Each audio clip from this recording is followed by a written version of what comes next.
Être un bon traiteur, c'est être intransigeant sur la qualité. On ne fait du bon qu'avec le meilleur. C'est être impitoyable sur les recettes. Quand c'est bon, il n'y a rien à ajouter, rien à enlever. C'est être irréprochable sur le goût. Il faut prendre du plaisir pour en donner. Voilà, pour être un bon traiteur, il faut être intraitable. Parfaitement intraitable.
Second generation LMP3 machinery lives on in the Ultimate Cup Series with the brand new for 2025 European Sprint Prototype Cup. If you watched the European Endurance Prototype Cup last year, then you will remember that we had LMP3 machinery alongside the Nova MPO2s. Well, now they have their own championship with two 55-minute sprint races for the weekend. And we do have a couple of drivers making their LMP3 debuts, but just for any avoidance of doubt, this is the outgoing machinery from ACO competition that continues to live on. So we still get to enjoy the soundtrack of the 5.6-litre Nissan V8 engine that has been replaced for ACO competition as of this year with Orica's new Toyota-based twin-turbo V6 replacing the Nissan V8 in the third generation machinery that is being introduced this year, and in fact will be in action on Monday, in fact, for the European Le Mans Series prologue in Barcelona. But for now, we have the previous generation cars ready to do battle for the first of two 55-minute races for this weekend. One mandatory pit stop between the 25th and 35th minute of the race. Most of the entries do have two drivers in them, so there will be a driver swap for most, including for the pole sitter Ewan Thomas, one of those drivers making his LMP3 debut and is hoping to be racing LMP3 cars across Europe this year with the Breton Racing team, who he's here with alongside his teammate Ralph Michetry. See the first cars making their way over to the pre-grid. We do have a nice mix of different machines. We have three of the four homologated manufacturers represented here: Ligier, Ginetta and Duqueine. Ades, while not exactly rocketing in numbers during this era of LMP3, they are going to be back on the grid with Nielsen Racing. But for now, we keep our attention focused on the Duqueine D08, the Ligier JSP320, and the Ginetta G61. One of those teams with the Duqueine, DKR Engineering. Of course, they're swapping over to Ginetta Machinery for this year, but they're still here with their old Duqueine, with Lawrence Hoare this weekend, and three-time LMP3 champion across Michelin Le Mans Cup and the European Le Mans Series, and has been a regular face in LMP2 since then. In fact, just wrapped up his Asian Le Mans Series campaign with DKR, and Georgios Kolovos, who will be a familiar name to last year's European Endurance Prototype Cup viewers as the final LMP3 champion in that category. That didn't look like good news for the MG Sound Speed Division Ginetta G61, with the torches out and a little bit of work going on underneath the hood of the Ginetta. That's Andreas Fiotic, who is due to start that car from third position. But the pole sitter will be the 17-year-old Brit, Ewan Thomas, only about to start his second year of car racing. He raced in the BRSCC Mazda MX-5 Super Cup last year, having graduated from karting. A top rookie in the X30 Senior British Kart Championship the year before that. Was the youngest driver in the field. But now setting his sights on prototype racing, and for someone who has only, in terms of car racing, been at the wheel of a Mazda MX-5 before this weekend, then to suddenly now get behind the wheel of a 500 brake horsepower, high downforce prototype machine, it's a lot to handle for the young Brit, but he has done incredibly well to put it on pole position, beating Theodor Jensen to those honours. Another youngster, so we have the 5-minute board out. The 18-year-old Danish driver, and just won the LMP3 championship in the Asian Le Mans Series with the Breton Racing team. It's Breton 1-2 on the grid here. Won that with Jens Riener Müller. And this year we'll be stepping up to the European Le Mans Series with CLX Motorsport, formerly of Cool Racing fame. Last car on the grid to approach looks like the AF2 Ligier, with Kevin Werner at the wheel. Louis Rossi, the former motorcycle racer and former MPO2 racer here in the Ultimate Cup Series, was due to be part of that roster, but has since been removed from the entry list. Not quite sure why that is the case, but Kevin Werner will be going solo, and believe making his LMP3 debut as well. He's done lots of racing in Denmark, racing in Super GT Championship over in Denmark in the midgets, before moving over to the Legends Cup, and he won the Danish Legends Cup a couple of years ago. So this is that MG Sound Studio Speed Division Ginetta that we saw having a little bit of work done, and seemingly still work going on that car, with the rear bodywork still not in place. And we are less than 5 minutes away from the race start.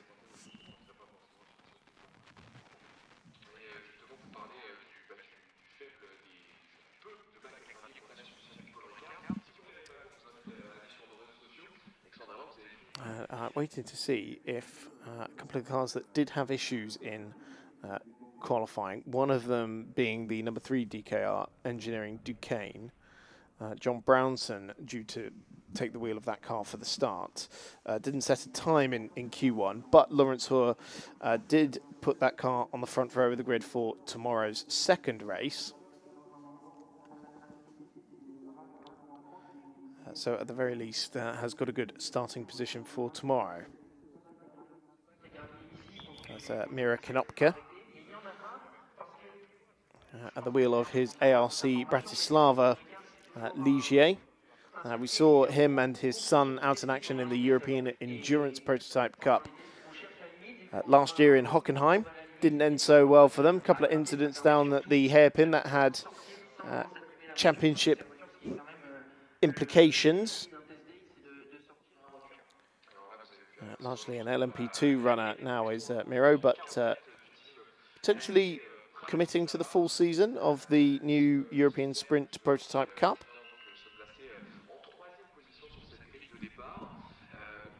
1 minute board is going out And so we will shortly have the formation lap, and the Nissan V8s will burst into life. You see a blaze of headlights, and of course the circuit Paul Ricard, not exactly the most well lit. There are floodlights here at the Le Castellet circuit, but it's hardly the Yas Marina circuit or the Bahrain International circuit or many other Middle Eastern venues that are accustomed to night racing.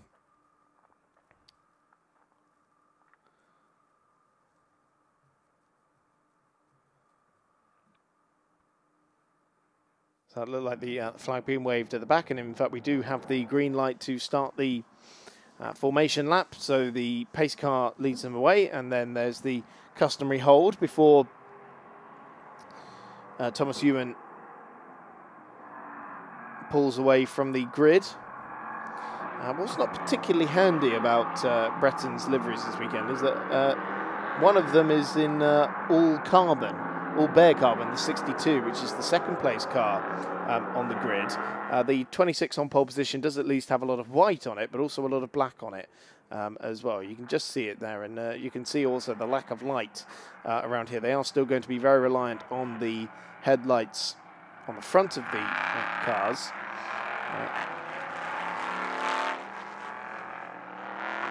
Let me just run you through the grid then. So it is Ewan Thomas on his LMP3 debut in the number 26 Breton Ligier, who starts on pole position ahead of his Breton teammate, the number 62 of Theodor Jensen. Kai is sharing with Dan Scott to pole this weekend. And then it is the number 61 MG Sound Speed Division Ginetta of Andreas Fjortik. Martin Bohm, his teammate, both the LMP3 Ultimate champions of the last 2 years in the European Endurance Prototype Cup. Miro Konopka in the ARC Bratislava 44 Ligier, and then Kevin Werner in the 47 AF2 Ligier, and then at the back of the grid will be John Brownson, a IMSA prototype champion from a few years ago. We did see John and Lawrence compete in the Portimao 6 Hour with the Ultimate Cup Series last year in the European Endurance Prototype Cup. But he will line up at the back of the grid, having not set a time in Q1. But as I say, Lawrence Hoare did manage to put that car on the front row of the grid for tomorrow's race.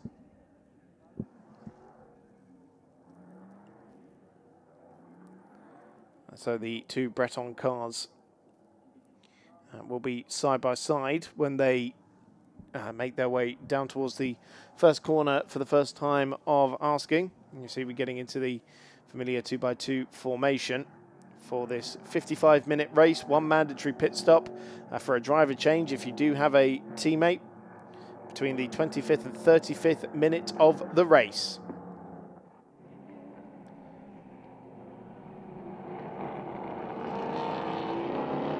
Pace car peels in, the cars will be unleashed, and the first ever European Endurance Sprint Prototype Cup race will get underway for the first time here in Le Castellet.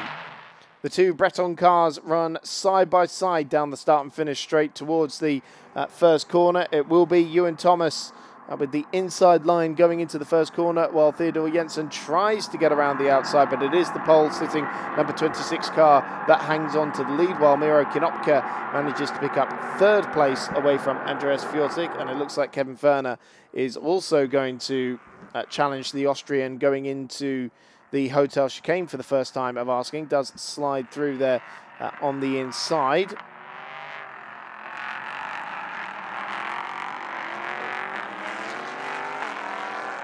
Heading through the Mistral corner and onto the straight for the first time of asking in this race.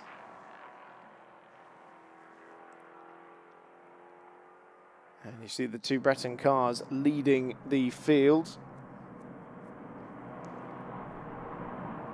So Ewan Thomas continues to lead going into the Mistral chicane for the first time of asking. there is an awful lot of pressure on this young kid's head, especially when comparing to someone like Theodor Jensen, who, as I say, is the most recent LMP3 champion in these cars from the Asian Le Mans series. The timing screen hasn't actually updated to confirm that it is Theodor at the wheel of the car, but he did do Q1. And so that would rather suggest that he is starting the race for this opening encounter.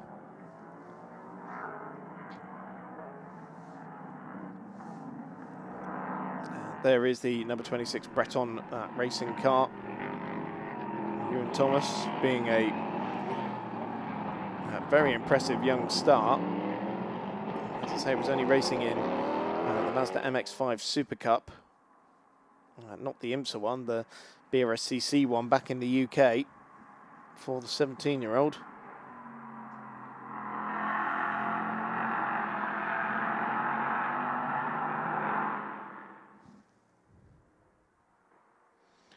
Also has a place in the Motorsport UK Academy Enhanced DISE program at Loughborough College.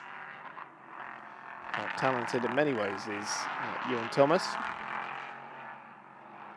he had just a little bit of a wiggle there coming out of turn 6 and leading on to the Mistral.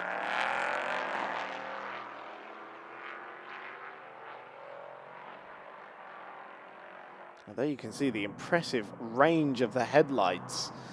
That rear-facing shot just showing how wide the berth is on these cars. We've got an incident at turn 3 that has been noted.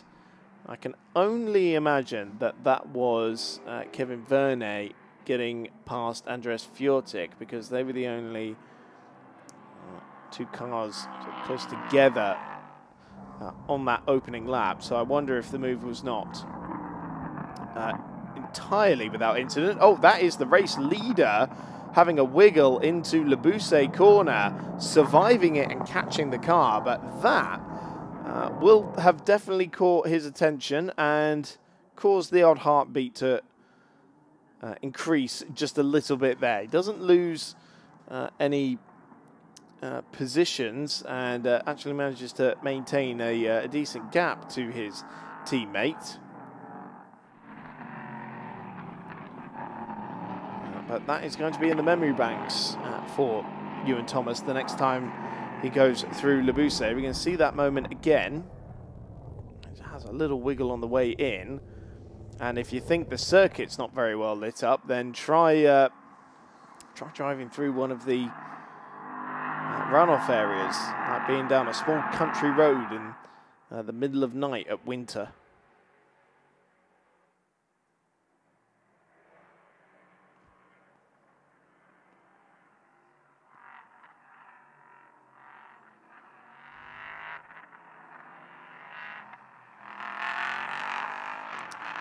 So these JSP 320s, of course, now being succeeded by the JSP 325 that was unveiled at Le Mans last year.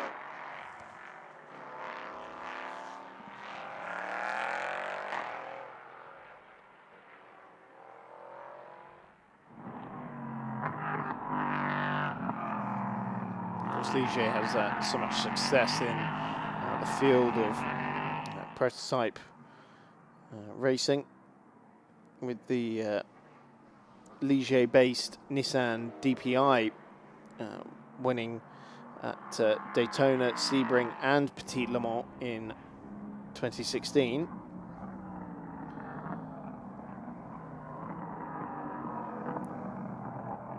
Both their LMP3 cars have yielded an awful lot of success. Of course, built the JSP2 as well, the LMP2 car, and the JSPX, which was the sort of unhomologated special edition, which celebrated those 3 wins from Nissan in 2016. And we'll see the new car out in action in Barcelona on Monday.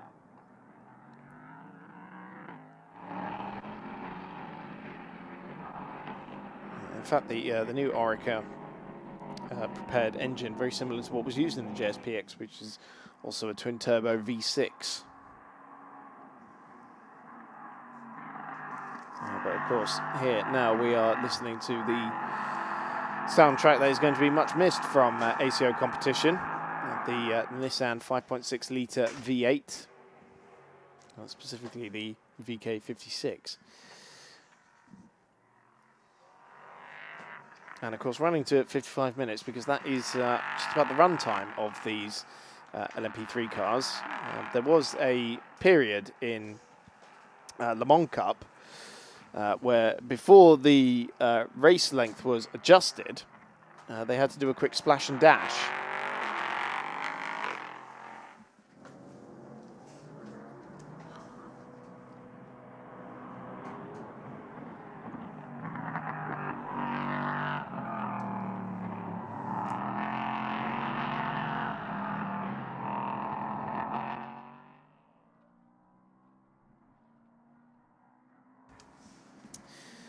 And then, of course, they did end up adjusting the length of the race by 10 minutes to make it 5 minutes shorter for each stint, just to accommodate for the slightly thirstier V8 engine.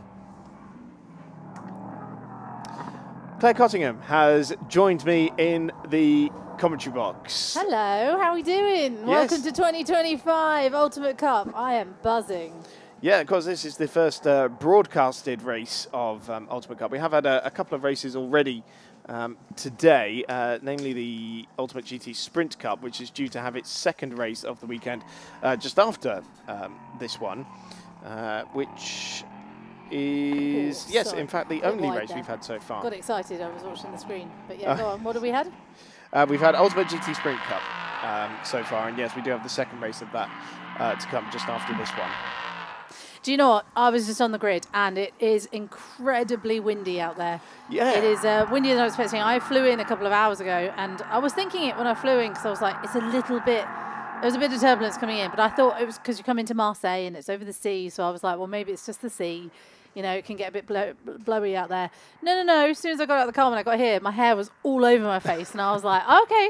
Apparently it's going to be worse tomorrow as well. So even though these cars are quite robust, they will feel that sort of sweeping wind that's out there, because it's quite gusty. It's not just like wind that's kind of consistent. It's like gusts of wind. Well, of course, aero-sensitive cars. And yeah, as soon as I got out of the car when we got here, it immediately felt like a very strong tailwind going down the Mistral, and a headwind going into turn one, which face almost directly opposite one another. So having a tailwind going into Seam Corner, which in fact where race leader Ewan Thomas is headed right now, having a tailwind going into one of, if not the fastest corner on the calendar, and speaking to some of the Nova drivers from the Endurance series during qualifying, they were saying they were unable to take it flat out because that tailwind was just making that car a little bit more nervous than they were liking. Be interesting tomorrow, though, if that wind does does get worse. Because like you say, they can be unsteady. I know they look pretty robust, but they can get knocked out of a kilter quite quickly. It's a really interesting championship, this one. It's quite a small grid, but I think it's going to be quite competitive this season, so I'm looking forward to seeing how it goes. And immediately a story is being written here with this this youngster, Ewan Thomas, in his LMP3 debut. Knocked off the fastest lap of the race last time around at 2:01.817. It was just a marginally slower than that. But just to give you a sort of reference point for how these cooler conditions and indeed the windy conditions that we have here are starting to play with these cars. 2:01.8 fastest lap of the race. The LMP3 lap record here set during an Ultimate Cup meeting in 2023 by Manuel Espirito Santo, 1:54.7. So they're not exactly at the absolute brink of pace for these cars, and that is to be expected, to be honest, because we've got new drivers coming into LMP3 racing, and while Ewan Thomas, if he does get his wish to compete with Breton in more European competitions in LMP3, it would be with a slightly different aero package, same chassis used by Ligier for the new generation cars, but of course different aero package to accommodate the new engine, new cooling systems, which has been the big talking point of the introduction of the new twin-turbo V6 engine into LMP3. It's the additional cooling required for those chunky turbos, which I'm sure is going to be something that's going to be considered much more than the V8s that they're driving now. How was your off-season? It was quiet. Yeah, it's always that way, isn't it? I've kind of missed being at a racetrack, to be honest, because I haven't been at a racetrack since we were last here. Since we were here in November. Yes. Yeah. It is a bit nicer than it was then. I will say a bit warmer. Yeah, that's for sure. Because you missed the good weather of the day. Having only just arrived, you part-timer. I know. Apologies on that. I took 2 planes to get here. 2 planes, which is a long way to go when you live in the UK and you have to get 2 planes to come over to France. But I was actually I was in Sweden, so did a little pit stop in Amsterdam, whole 50 minutes there, and then wow. Got on the plane. I had a lot. Do you know what? I had a really nice flight over from. This is nothing to do with the racing, but Ewan Thomas is setting purples everywhere, so that's pretty much the story of the race so far. But I had a new plane flying over from Sweden to Amsterdam. Went into the bathroom, had bird songs. Wow. Life is changing, my friends. New planes are coming out, and they had bird music in the. I was like, was this a particularly luxurious airline? I don't know if I want to say it's a Dutch airline, and they're pretty good. Like, I like them; they're good, but they're Dutch brand. They're like they're flying Dutchmen. They've been giving you the special treatment on the airlines. Well, I flew in with Ryanair this morning. There's nothing wrong with Ryanair. Other airlines are always available. Always a bit of a twitch there. It must be hard for them out there actually to see. Like you were saying before, there's not a lot of lights out there today. Floodlights in terms of. Giving them a lot of. It's nice though. They've got the headlights. They'll be fine. But sadly, unlike their LMP2 counterparts, no reflective number panels on these cars, which can often make identification a little bit tricky. Luckily, some of them have got some quite bright elements. The ARC Bratislava car being a bright yellow is probably the easiest one to spot. Thankfully, compared to the 62 Breton racing car of, it's actually been confirmed now, Dan Schochtapol driving the car, not Theodor Jensen, as we initially suspected. There's a couple of Dart liveries out there, which is odd because he did Q1, so I'm wondering why he didn't start the race, but it has been updated now. But yes, compared to that car, which is bare carbon, that is going to sneak up on you like the Batmobile. It does look like the Batmobile. I saw that on the grid and I thought, actually, it does look very Batmobile-y. I don't know, that's the word. I'm going to stick with it. It's been a long off-season. But it's good to be back. It's nice to be back as well here in France for the Ultimate Cup Championship. We have got some new racing as well, haven't we, to look forward to, including this championship. We've got so much to come over the next couple of days, and we've got some late night racing as well, which we haven't done a lot of. We've done a couple of late night races, haven't we, over the last year, and then this time we're going to do a bit more nighttime racing, which I'm actually quite excited about. Yes, the big talking point in the paddock, just as Ewan Thomas continues to lower the benchmark in terms of the fastest lap time, the gap up to 10.1 over his Czech teammate. The big talking point in the paddock, particularly for the Endurance Prototype series, I'm not going to full name it every time, it's quite a mouthful, which is, of course, they've just switched over from the Michelins that are being used on these LMP3 cars and was the tyre of choice last year, over to the Goodyear tyres for this year as part of the Ultimate Cup's expanded relationship with Goodyear, not only supplying for the 2 GT series that we have, the newly rebranded Kennel GT Endurance Cup and the Ultimate GT Sprint Cup, but now also the Prototype Endurance series as well. And of course the question is going to be how they're going to fare over a full stint, but also how they're going to fare in the night conditions. The first race that we're going to have with these new tyres on those cars is going to be held at night. So that is definitely one to watch. Of course, other series that we have for this weekend does include the newly rebranded Ligier Formula Cup as well, and that's got a very exciting lineup at the moment with, gosh, how many cars is it? I haven't actually written down how many it is yet, so I'm going to have to count them as I go, so please bear with me. 1, 2, 3, 4, 5, 6, 7. Yeah, 19 cars confirmed for the Ligier Formula Cup grid. And then in Ultimate GT Sprint Cup, which is coming up just after this race, we have a beautiful mix of machinery and also some cars we haven't seen before, including Maserati's GT2 MC20 from TFT Racing, as well as a couple of Super Trofeo cars.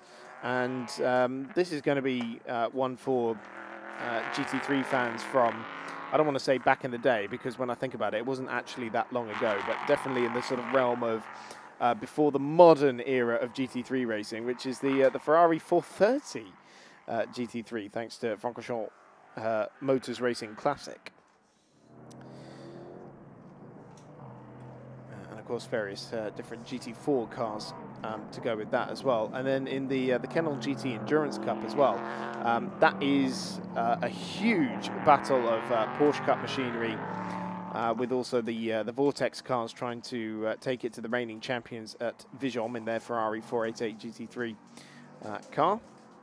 Of course, got the new Vortex Challenge in that championship and the new Alpine Endurance Challenge as well in the UCS4 category between the Alpine A110 Cup entries.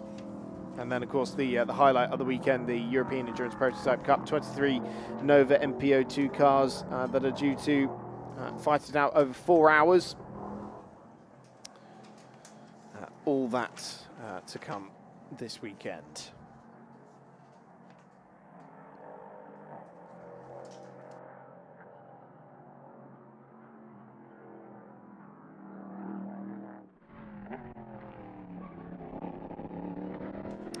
So this AF2 Ligier, that, as I said at the top of the show, Louis Rossi was initially on the entry list for that car. But it is Kevin Werner, the silver-ranked 30-year-old from Silkeborg in Denmark.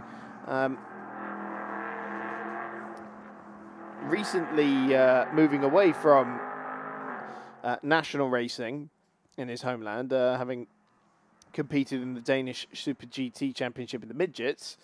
And in fact, the French Midget Championship is racing here this weekend as well, before moving into the Legends Cup in Denmark in 2022. And in his second year, went and won the title, and now stepping up to LMP3 competition as well. And anybody who's seen Legends racing will know that winning in those cars, you don't have to be just fast, you have to be a proper tactical thinker, because the slipstream available in those cars is truly something astonishing to behold, and it leads to absolutely fantastic racing. And if you're leading onto the last lap, then chances are you probably won't be leading by the end of it, unless you've played your cards absolutely right. I'm sure that kind of experience will serve Kevin well as he ventures into this, what seems to be a next chapter of his racing career. But, well, of course, we were hope to see Louis Rossi back in an LMP3 car. Of course, was racing with Graf in both the Nova in the Endurance Prototype Cup, but also in Le Mans Cup for some time as well, before his rather horrific accident at the road to Le Mans, which not only wrote off the chassis, but also wrote off quite a bit of his season as well, sadly.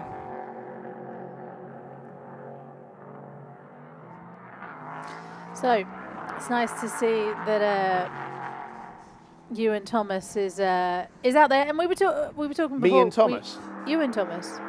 Me and Thomas. Ewan Thomas. That's gonna be that's old already, and I know, but I haven't done it yet. So you've been so excited to do it, have you? No, I just thought of that right there and then. I'm very proud of that. Well done. So proud of you. What was I going to say? Forgotten it already. Ewan Thomas. His first time out there. So is he on his road to? Is he looking to be racing in Le Mans? What do you think is going to be? Yeah. So how old is he?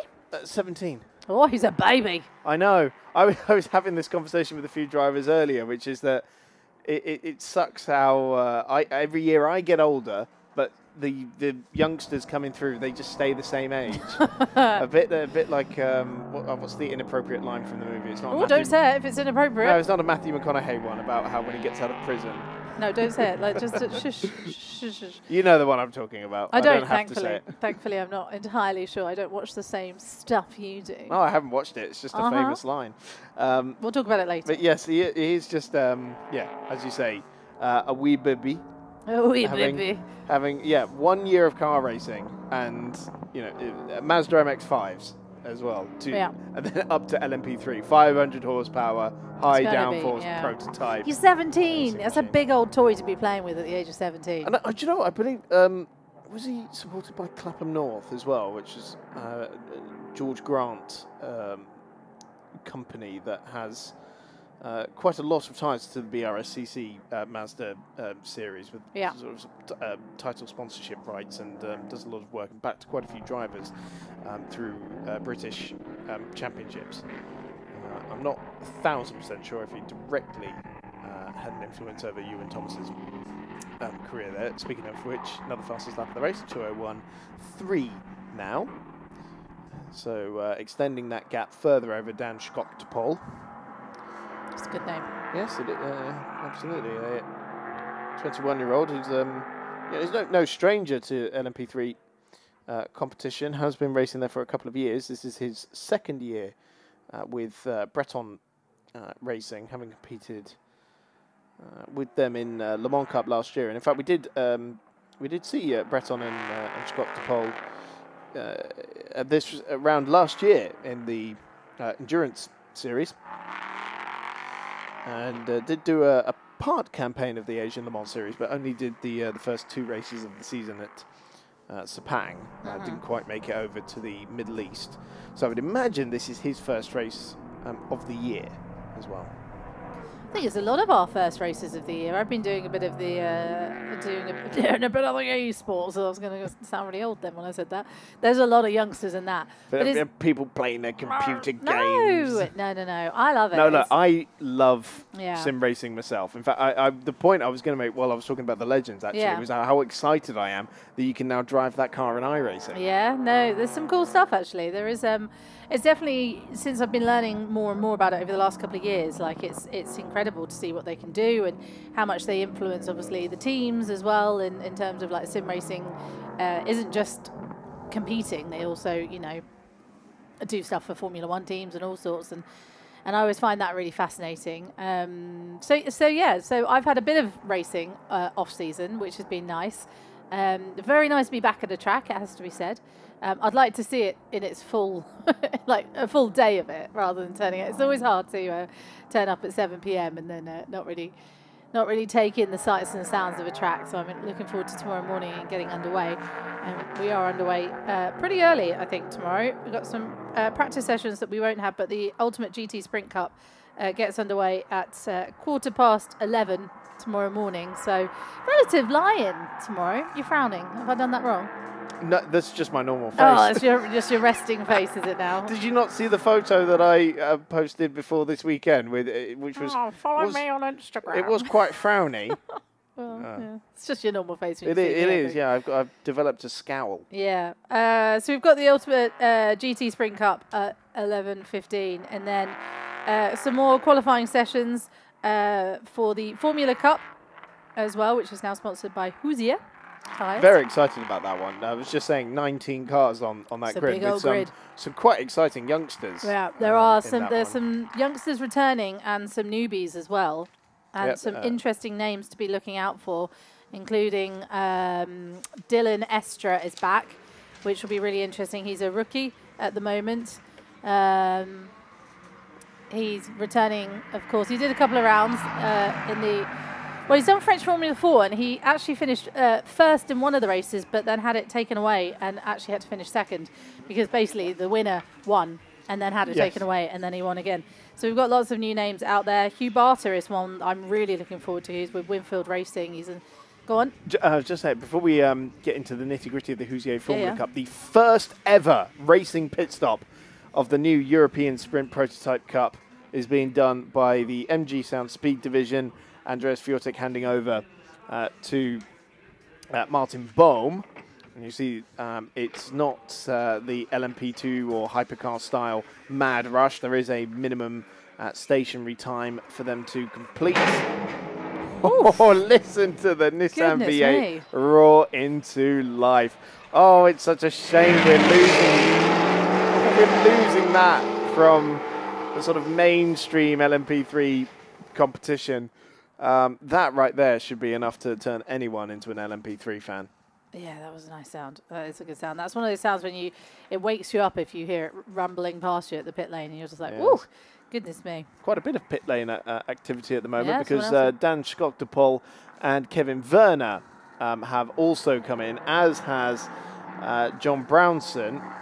So he's handed over to Lawrence Hoare, three-time LMP3 champion across Le Mans Cup and the European Le Mans Series. So very much looking forward to what kind of times he can pump out in that.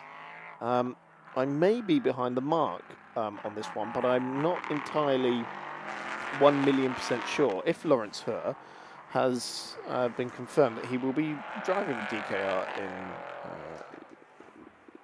again this year.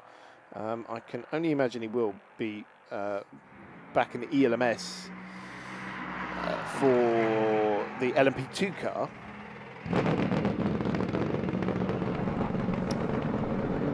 We're going to listen to the V8 roar again.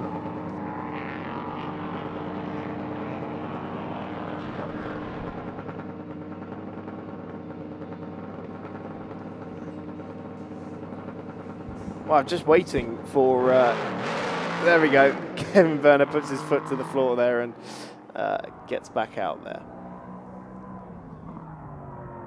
But no sign of movement on the pit stops from the two Breton cars that have led throughout.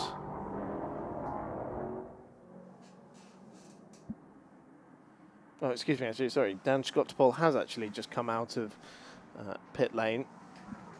So that should now be Theodore Jensen at the wheel of the car, although it hasn't updated on the timing screen as it has for others.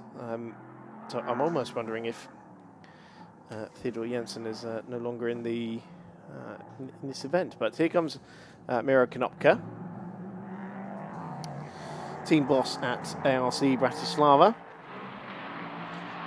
the Slovakian driver,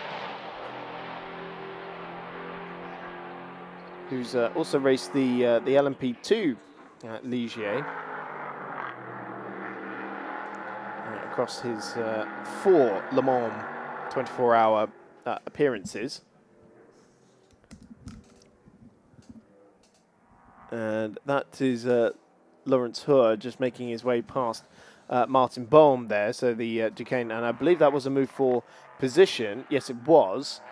So that's 5th position now for Lawrence Hoare, of course, the gold-rated driver from Gerlingen in Germany, 27-year-old.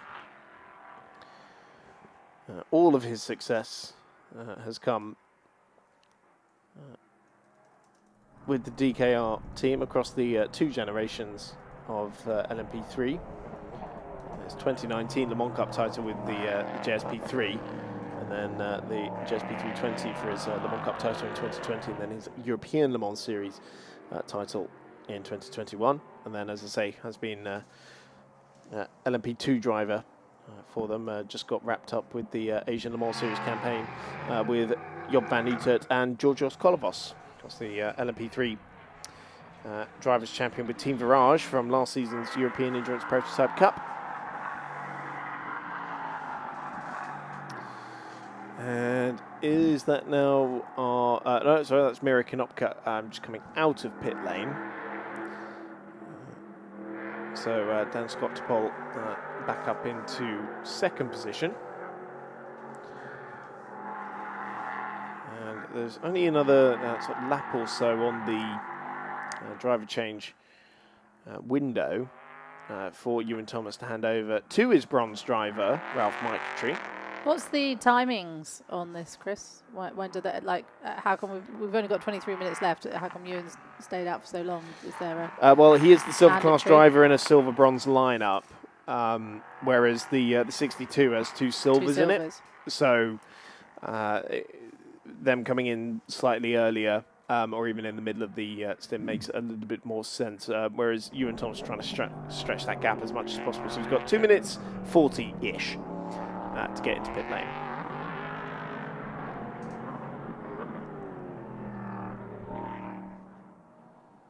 So plenty more as well, we were saying, weren't we, about different championships to look out for over the next couple of days as the clock ticks down. Oh, we've got someone else in the pits. Yeah, that's the race Miro. leader.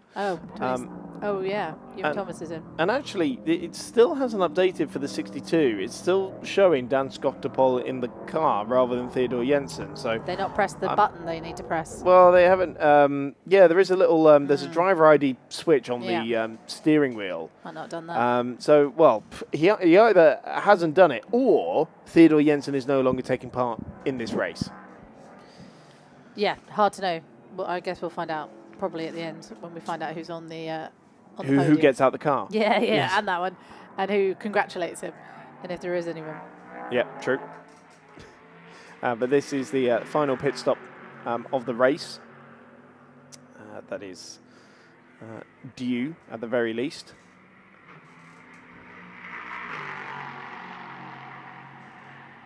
But that looked like Ralph Michetry, who was standing outside of the car and is not in a hurry to get in it. I wonder, because this doesn't look like it's sort of going to schedule now for the 26 Breton car.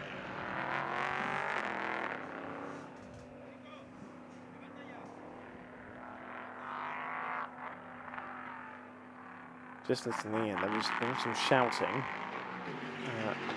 Well, door's been closed.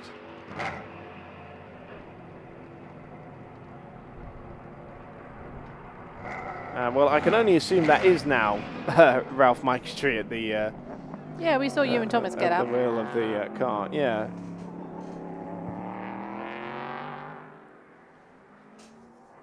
Quite a hefty lead. He hasn't sacrificed much in that pit stop, has he? No, I'm sure we'll get the proper timings when he hits his first timing loop, having come out of the pits. But the lead was definitely around 15, 16 seconds or so before Dan Scott Topol brought that car into the pits earlier in the race.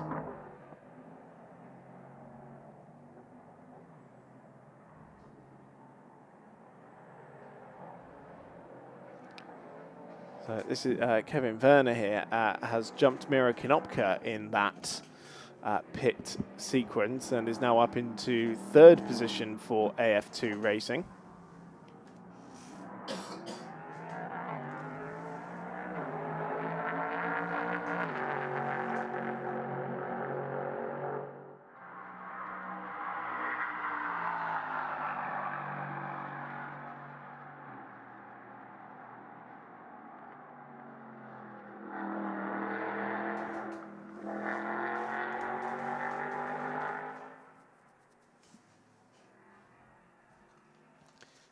So 19 minutes left on the clock, and it is Dan Scott Topol who has taken the lead from Ralph Michetry.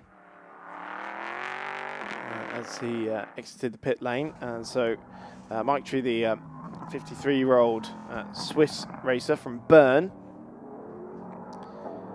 who is no stranger to prototype racing, has raced LMP2 machinery in the Le Mans Series and in the World Endurance Championship at the Le Mans 24 Hours.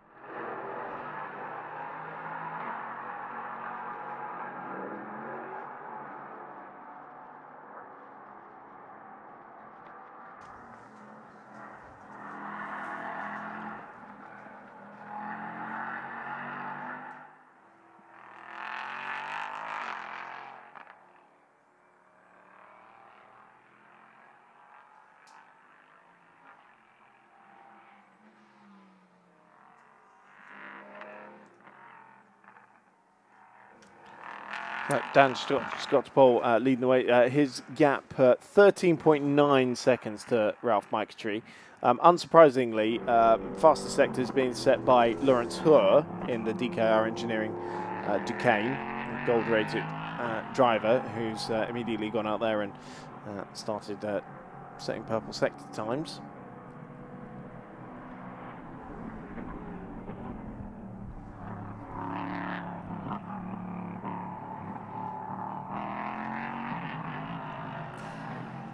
I know we talked about it earlier, but there are some very nice liveries out there.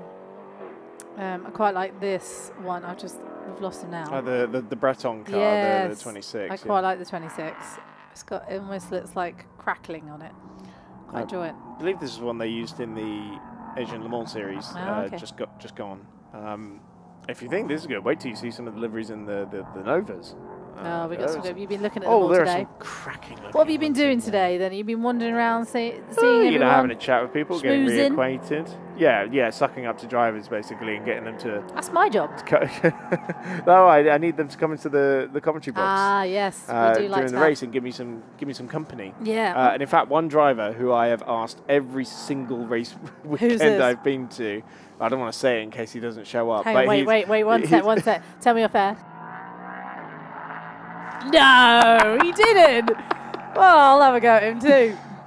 I've asked him every single weekend, I hope and he's he hasn't been listening. able to. But no, he said he's going to. He knows should be joining us. You know who you are. Definitely know who you are. Yes, he does. All right, absolutely does. I'll get on him too as well. There are some absolutely cracking entries in the Nova race for tomorrow. Shall I give you some of them? Yeah, go for it. It's double-sided. It's double-sided. I printed it off at my dad's house, and he double-sides them. What are you looking at me for? These are my ones. What do you want? You've put your ones on top of my ones, which is why you did. That's why I was confused. No, your ones are these ones. Do you know what? There's never anything more exciting. That's your one. Stop snatching. I wasn't snatching. Stop snatching. Oh, of course. Of the Novas, look, I'm particularly excited to see a brand new team coming into prototype racing. A team that has been known for drift racing, now entering the world of circuit racing, which is switch racing. And they've got somebody that you might have heard of, Bruce Giuani, French Top Gear presenter and now pit reporter for the World Endurance Championship. We have Graf Racing back with 2 cars, including the reigning champion Eric Choulet. Lamo Racing back with some strong efforts as well, including the reigning Formula Cup champion Enzo Richer. Lamo also with Danny Bunchou as well. If you've seen his TikToks, then you'll know how tough it is, A, to drive at night, and B, how tough it is to drive in the rain. Uh, 23 Events Racing as well, formerly of the MV2S racing brand, but they're back as well, with some new drivers. CD Sport celebrated 30 years of competition with 4 cars in the Novas as well, including our old friends Nick Adcock and Michael Jensen in separate cars, and just a flurry of really great, exciting young talent from both South Africa and from the UK. And the return of Nagoti competition as well. I forgot to mention that. You remember that Stéphane Ortelli was involved in a rather humongous shunt back in the Portimao 6 hours that red flagged the race for about an hour or so. And it completely wrote off the rest of the season for the family-run team.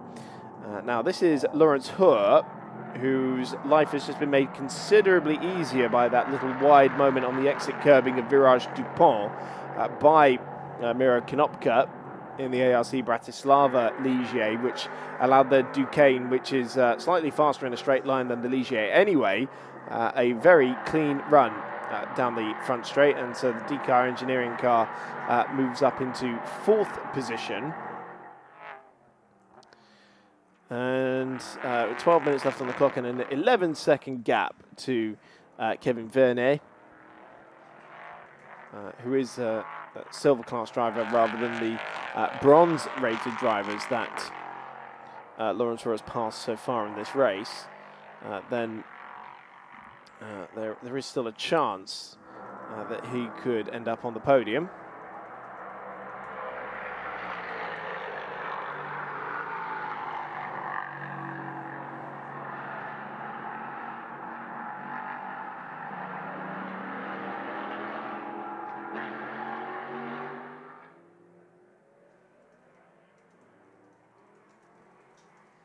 So race leader Dan Skogtepol was about 44 seconds. No, it wasn't, sorry. It was around 30 seconds. It's just updated again. Yeah, 30 seconds ahead of teammate Ralph Micatry. So it does look like Dan has gone solo in this race. Of course, silver class driver going up against the silver and bronze combination of Micatry and Thomas.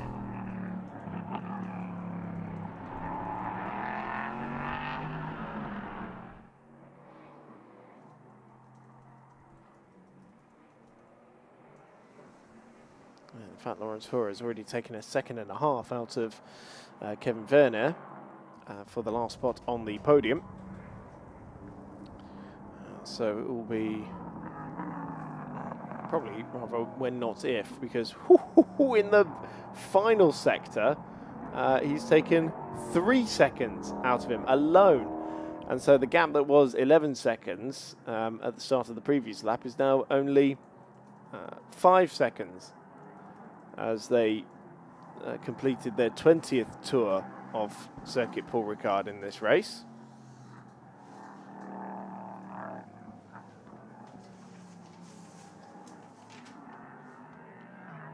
Though, of course, Laurens Hoer with considerably more experience in these cars, it is more just marvelling at the speed of this car. And in fact, the only driver in this race to lap sub 2 minutes, 1:58.749. Still some way away from Manuel Espirito Santo's lap record of a 1:54.745.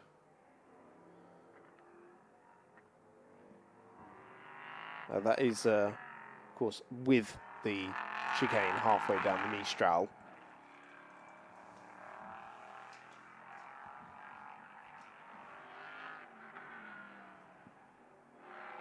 So after that, we've got some more racing. Ultimate GT Sprint Cup. All right. Take away the one thing I was going to say. Sorry. The first race of the Ultimate GT Sprint Cup. The first race of 2? 3. Well, technically, it's the second race. Because we had race 1 earlier. Oh yes, you've highlighted it. I see. Actually, that was highlighted for me. I didn't do that. Sorry, do you have someone that comes and highlights your stuff for you? Yes, I pay them. How much? Oh, I'm not willing to disclose that on air. I'll do it for you. I'll do it for a £5. Yes, sorry, it is the second race. You're absolutely right. Which takes and then we have us 2 tomorrow. Sorry, would you like to read the schedule? Would you like? This is going to be a long season, Christopher. Oh, do you ever get called Christopher? Is that your? Only when I'm in trouble. Yes. Now I know it. No, And if I'm really in trouble, then I get middle named as well. But I'm not telling you that. Who knows your middle name? Does Only your passport does? My GP. Okay, I'm going to look at your passport next time. No, we're flying home together, so I'm going to steal it. I'm going to hide it. I'm going to be like, oh, can I see your picture? And you'll be like, yeah, I look great. And I'll be like, ah. No, I don't. I look terrible in my passport photo. Doesn't everyone? I thought that was a sort of general rule of thumb. I look like a... Not you, obviously. No, I look terrible. I look really bad. I took so many pictures of my passport picture as well, and it was still the worst picture you could ever find. I was like, great, 10 years of that. My other one before was quite nice. I must have had a good day or something. I don't know. This one's bad. I look like a criminal. Back to what we've got tomorrow. We are going racing first things first tomorrow morning, 11:15 with the Ultimate GT Sprint Cup. That is race 3, and race 4 of that one will be at 1:45 local time. We've got qualifying for the Hoosier Formula Cup as well before the lunch break at around 12:30 local time as well. We've got race 2 of these guys, so if you're enjoying this one, do make sure you join us again at 2:25 tomorrow for race 2. We've then got qualifying for the Kennel GT Endurance Cup, which will be a good one, won't it? I'm looking forward to that. The race is on Sunday at 12:25. And then just finishing off Saturday, we've got race 1 of the Formula Cup, and then also the European Endurance Prototype Cup as well, taking us through to 6:35. What have you got to say? That's quite a late start for the Formula Cup, isn't it? But they have 2 more races on Sunday morning, don't they? Yes. So they got quite a late start on Saturday, and then 2 quite condensed races. They did. They do really quick. 8:55 and 11:35. They did that. They've done that a couple of times. That bunched them together a little bit and done qualifying. I seem to remember one of them. They did qualifying on like a Friday, and then they did all the races on like Sunday morning. No, maybe not. Saturday night and then Sunday morning. Do you remember that one? I can't remember what it was. They were all bunched together. You remember what you did yesterday? Did you have breakfast? I didn't have breakfast. I got up too early. If you're looking for the start time, though, of the European Endurance Prototype Cup, that is at 6:35 tomorrow local time, and then the Kennel GT Endurance Cup takes place at lunchtime on Sunday at 12:25 is the starting grid. So if you want to see me chatting to someone on the fancy grid, then join in at that time. If you just want to watch the start of the race, come at 12:45. I don't blame you. There's going to be quite the symphony. We're going to have the buzz. At the start. Actually, buzz. Actually, let me see what they will. Because there'll be the flat 6 of the Porsches, the V8 in the Ferrari, the slightly different V8 of the Vortex as well, the 4-cylinder engines in the Alpines, and the V10 in the Super Trofeo car, which, I mean, probably the Porsches and that V10 will drown out everything else, but still, that is going to be it's going to be something to listen to. Get your headphones on. Absolutely, ASMR that. GT ASMR. Just realised it's going to be a thing. I've got to go down to the pit lane. Yes, I suppose you ought to. I'm going to wander down. I'm going to chat to one of these drivers. And who do you reckon is going to win? Where are we at? I think Dan's got this. 46 seconds in the lead. But I suppose we are going to find out as well if Dan is actually still driving that car, whether he did in fact. Oh yeah, we're going to see. If Theodore Jensen gets out of that car, then the first thing you need to say to him is, you forgot to change the driver ID. I'm not saying that's him. Well, someone's got to. To be fair, at this point, the team would have told him, so I can only imagine that Dan is actually driving that car. There is a team manager for a reason, and I am not the team manager. Do you imagine I was just go up and go, hi, Dan, I've never met you before. Did you actually forget to press your button? You got your indicator on, love. Should I do that? Anyway, I'm going to leave you to it for the last 4.5 minutes of this race. Enjoy it. I'll speak to you in a moment.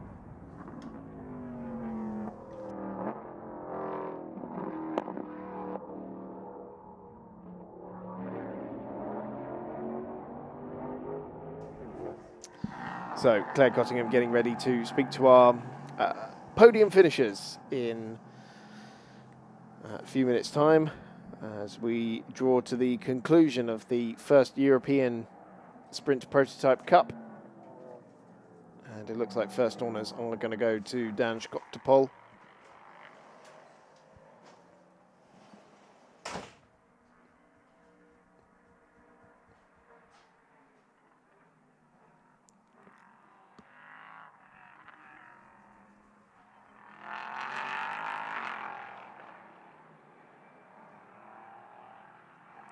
Currently doing his personal best at the moment is the Czech driver.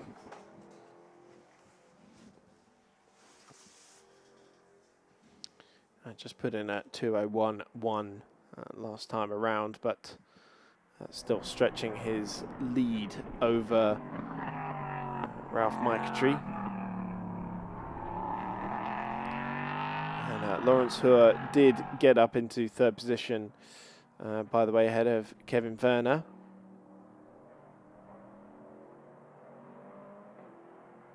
I believe that was on the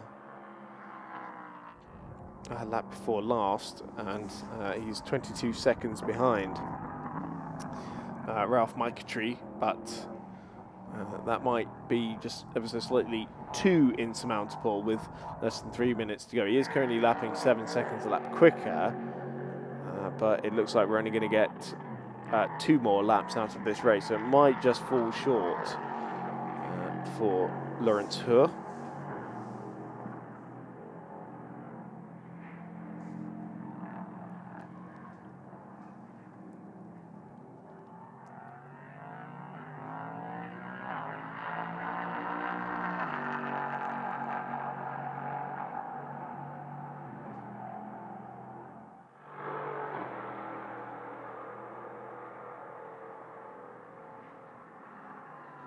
Just got over the timing line a few seconds really before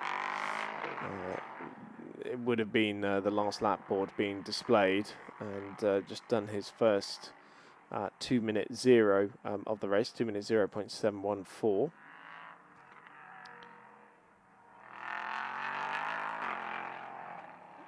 And in fact has just done a purple first sector as well. Miro Konopka's just put in his personal best of the race as well at 2:05.9 for the bronze rated Slovakian driver in 5th position.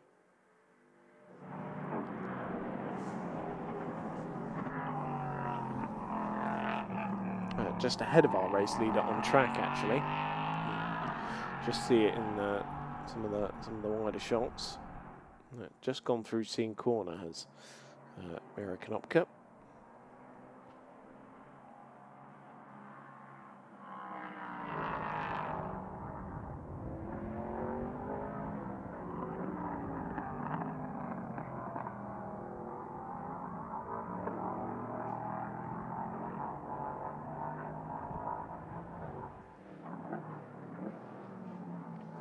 Still absolutely pushing the track limits around the outside of Le Bousset.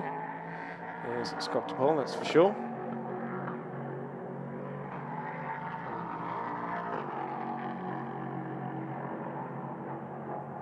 So, last lap board will go out to Dan Schoptepol this time around, with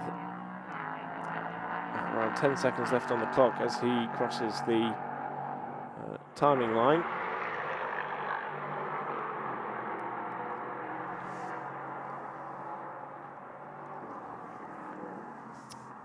His lead gap around a minute or so.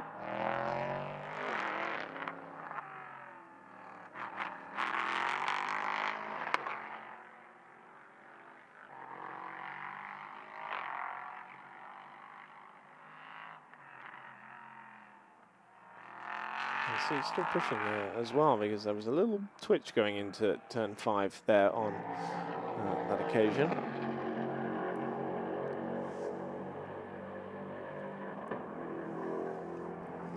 14 seconds is the gap between Ralph Michetry and Lawrence Hoare in the battle for second place. So that is that's slightly behind what's happening on the road, because as you can see, they're only just coming up to the last corner now, and it's been coming down at a rate of about 7 seconds a lap. This could be very, very, very tight for Lawrence Hura actually to try and make this move for second place. In fact, there is Ralph Maitri just going through the foreground, and a fastest final sector there, helping Lawrence Hura get that gap down to just under 7 seconds. So at this rate, he'll be right alongside him when they get to the timing line.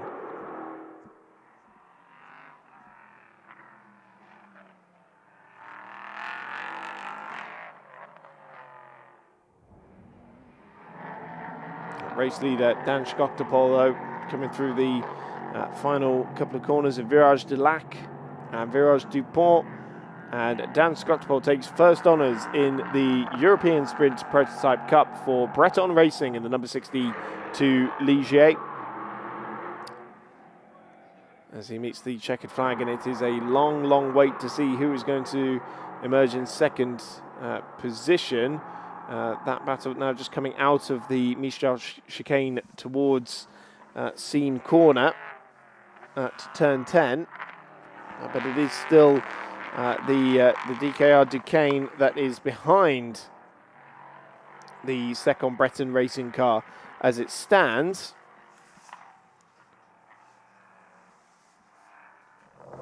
And here is that battle. So there is Ralph Maitri and the DKR car in hot pursuit. Lawrence Hura really is running out of corners to get this done. He's reeled in the driver ahead, and well, surely it's going to have to be an absolute dive bomb at Virage du Pont. It carries so much more speed into Virage de Lac, and in fact very nearly loses the car and ends up nearly taking the pit lane entrance, and I think he might have clipped the bollard there as well, and a boot of right foot to spin up the rear Michelin tyres under pressure for Ralph Maitri there, but the Breton car does hang on to second position, and it is a 1-2 finish for Breton Racing, with DKR Engineering's Duqueine of Lawrence Hura and John Brownson having to settle for second on this one. Will be Kevin Werner, who comes across the line in fourth position, ahead of Miro Knopka.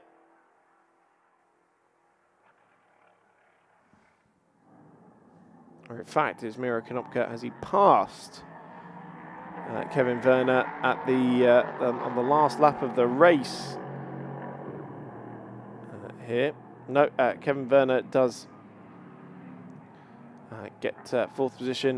Miro Knopka only separated by a few tenths of a second in the end, with Martin Bohm bringing the MG Sound Speed Division Ginetta home in sixth position, as race winner Dan Schochtapol gets the 62 into pit lane, where he'll be greeted by Claire Cottingham.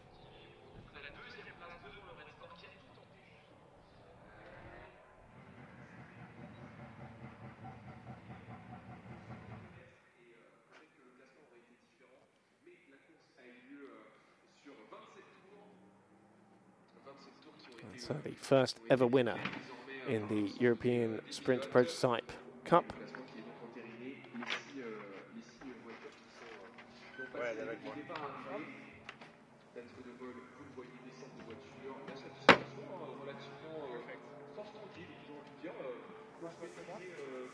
And I saw the Danish flag on his, yeah, that is Theodor Jensen. I saw the Danish flag on there, and so it was Theodor Jensen driving that car throughout the second stint.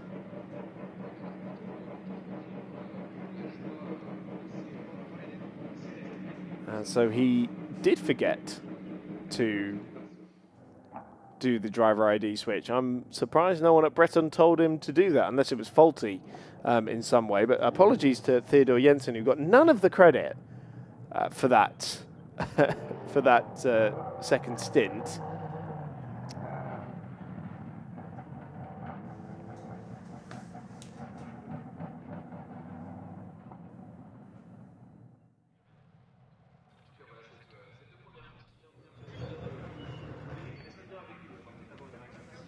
but nonetheless did help to bring that car home.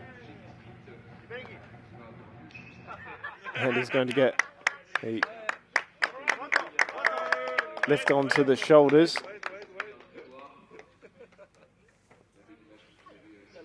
Straight out of the championship winning Asian Le Mans Series campaign with Jens Rina Müller.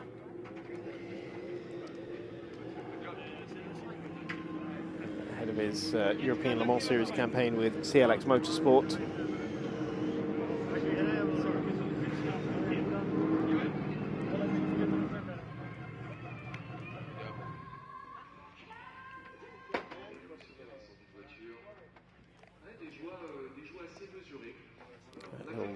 Shake of hands between Ralph Mictree and Ewan Thomas.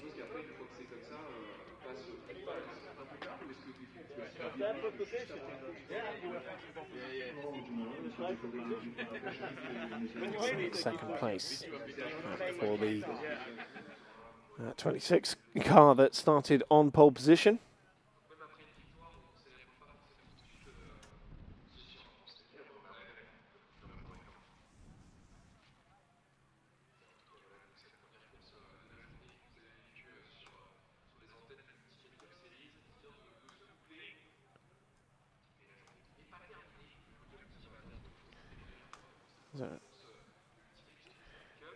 So let's hear from our race winners, Dan Schotterpole and Theodore Jensen, who are with Claire Cottingham.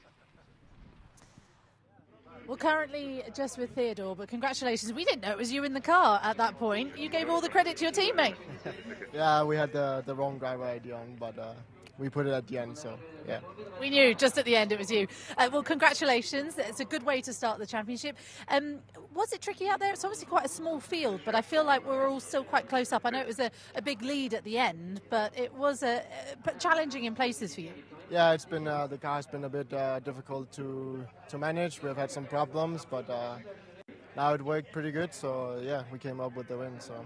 Are we allowed to talk about what any of the problems were, any of the gremlins that you're still working on, or are they all sorted by the end? I mean, it was just it's a bit difficult to drive.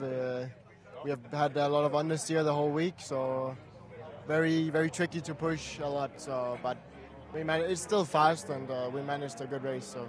Is that a problem that's going to mar you the whole weekend, do you think, or are you going to get it sorted by tomorrow? Hopefully we find something we can change, but otherwise I think it will still be a good race tomorrow either way. Did you expect to be this dominant coming into this? I mean, I didn't expect to win by a minute or whatever it was, but I think it was around 46 seconds. I'm not exactly sure by the end. But yeah, well, I was expecting to win with then, so yeah. Well, congratulations. More racing to go tomorrow. How are you enjoying this track? It's nice. I like RICARD, and I'll drive here in the LMS, so it's good preparation. Yeah, it's a nice track. It's always good for preparation. Well, congratulations. Good way to start the championship. Yeah, it's very good. Lovely.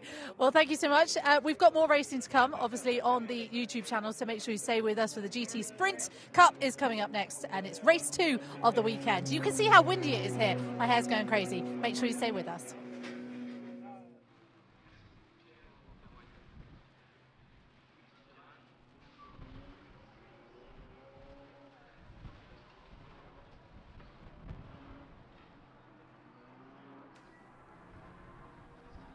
So race winners, Breton Racing 1-2 with 62, Dan Schotterpole and Theodore Jensen leading, Ralph Mictree and Ewan Thomas with John Brownson and Lawrence Hoare taking the final spot on the podium on the last lap of the race.